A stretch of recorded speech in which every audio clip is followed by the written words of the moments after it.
আমরা যে সময় ছোটবেলায় যখন সিরিয়াল দেখতাম তখনকার সিরিয়ালের যে ইউনিকনেস ছিল বা স্টোরি ছিল এখন ডেইলি সোপ হয়ে ব্যাপারটাকে একটুখানি খেলো করে দিয়েছে। খুব ব্রুটাল একটা কোয়েশ্চেন, তুমি টিভি সিরিয়াল দেখো?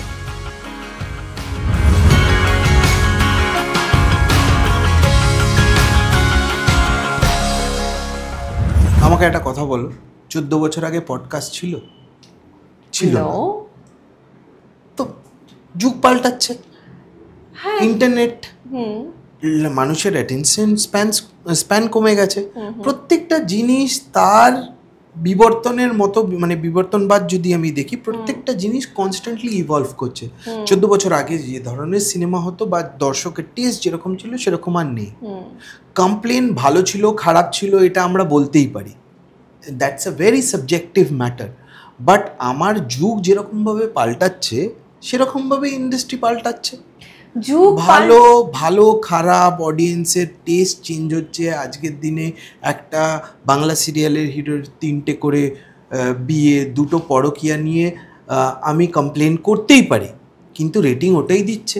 বৃহস্পতিবার দিন যখন টিআরপির আমাদের কাছে লিস্ট আছে সেটাই মানুষ দেখতে চাইছে। মানুষের টেস্ট অনুযায়ী একটা রেস্টুরেন্টে সেই খাবারটাই পাওয়া যায় যে খাবারটা মানুষ খেতে ভালোবাসে। খুব ব্রুটাল একটা কোয়েশ্চেন, তুমি টিভি সিরিয়াল দেখো? তাহলে তুমি আমার অডিয়েন্স নও। No, তোমাটা this is not that true. But actually this is the point. আমাকে তো ওয়েস্ট বেঙ্গলের প্রত্যন্ত গ্রামে আগে আমরা দেখতাম, আমরা প্রপার মানে একটা টাইম ছিল ফ্রাইডেতে এটা আসছে, ওয়েডনেসডেতে এটা আসছে, সে হাম পাঁচ থেকে এবার নিশ্চয়ই যারা ক্রিয়েটর, যারা সিরিয়ালের ক্রিয়েটর বা যারা গল্প লেখে বা চ্যানেলে যারা আছে তারা তোমাকে কম গুরুত্ব দিচ্ছে, যারা দেখছে তাদেরকে বেশি গুরুত্ব দিচ্ছে। It's true, that's true. But maybe, but কোথাও না কোথাও এটা আমাদের অনেকের মানে কোয়েশ্চেন ছিল বা একটা ইচ্ছাও বলতে পারো যে এখনকার টিভি সিরিয়ালগুলো স্টোরি বা বেসড খুব অনেস্ট অন একটা কোয়েশ্চেন করছি এক্ষুনি।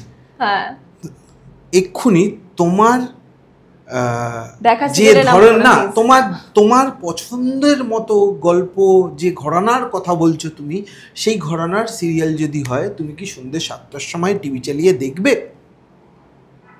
অ্যাটলিস্ট চেষ্টা করবো, নট দেখবো, বাট যদি I don't know, like honestly speaking হয়তো দেখবো, মানে আমার ইন্টারেস্টে থাকবে যে আচ্ছা এই আমি বলছি না স্টোরি নিয়ে প্রবলেম হচ্ছে বা ঘরানা চেঞ্জ হয়েছে বলে, বাট আমার কোয়েশ্চেনটা এটাই ছিল যে আগের মানুষের মধ্যে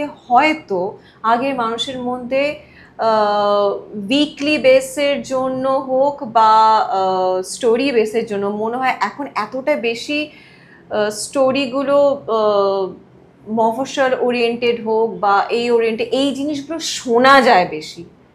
তো এই যে শোনা যায় যেগুলো, সেগুলো কতটা সত্যিকারে ফ্যাক্ট আর কতটা সত্যিকারে মানুষের মধ্যে ইম্প্যাক্ট করছে ফর অডিয়েন্সের জন্য, যারা সিরিয়াল দেখতে চায় বা চায় না, বা যাদের মধ্যে ওই আগেকার ওল্ড স্কুল টাইপের ইমাজিনেশন, ধরো আমার মতো মানুষের কাছে যদি তুমি অ্যাজ আ গেম চেঞ্জার হও, সিরিজের গেম চেঞ্জার মতো একজন কেউ হও, একটা পাওয়ার তোমার কাছে থাকে, তো তুমি আমাদের মতো যারা সিরিয়ালে ওল্ড স্কুল সিরিয়াল যারা আগে দেখতো তাদের জন্য কি চেঞ্জেস বলবে? 14 বছর আগে যখন যারা সিরিয়াল দেখতো তারা কিন্তু বেশিরভাগ, মানে যাদেরকে দেখে আমি সিরিয়াল বাড়িতে, আর দুপুরবেলা একটা স্লট ছিল আমাদের সময়, দুপুরবেলা 3:30টার সময় একটা সিরিয়াল হতো, 2টোর সময় এমন বাংলা দূরদর্শন যখন DD1 DD2 ছিল তখন যে ধরনের সিরিয়াল হতো, যারা সেই সিরিয়াল দেখতো তাদের ম্যাক্সিমাম কিন্তু এখন আর এই পৃথিবীতে নেই। শুনতে খুব খারাপ লাগবে, মানে আমি আমার জেঠি, আমার বড় জেঠি, আমার মেজো জেঠিকে দেখে সিরিয়াল দেখা শুরু করেছিলাম, তারা কিন্তু এখন পৃথিবীতে নেই। এখন তাদের পরের জেনারেশন চলে এসছে। এখন টেস্ট মেনে নিতে হবে যে প্রত্যেকটা জেনারেশন চেঞ্জ হচ্ছে। মানে আমার জেঠি হয়তো এখন ওটিটি বুঝবে না, বেঁচে থাকলেও বুঝতো না, অপারেট করতে পারতো না। তো যুগের সঙ্গে তাল মিলিয়ে পুরো ইন্ডাস্ট্রিটা চেঞ্জ হচ্ছে, আর তার সঙ্গে আমরা অভিনেতারাও চেঞ্জ হচ্ছে।